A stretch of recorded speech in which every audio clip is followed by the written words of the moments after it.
The National Weather Service in Oak Flats has issued a tornado warning for Oak Flats in County, Albion Park County, Dapto County, Unadilla County until 12 p.m.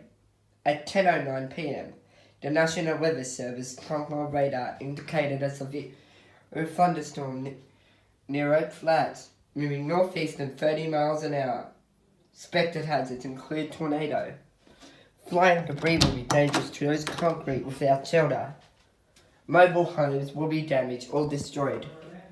Damaged tools, windows, and vehicles will occur. Tree damage is likely.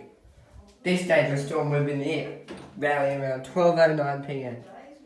Other locations being detected by this tornadic thunderstorm include Frederick, Synchronous Cloud City. Take cover now.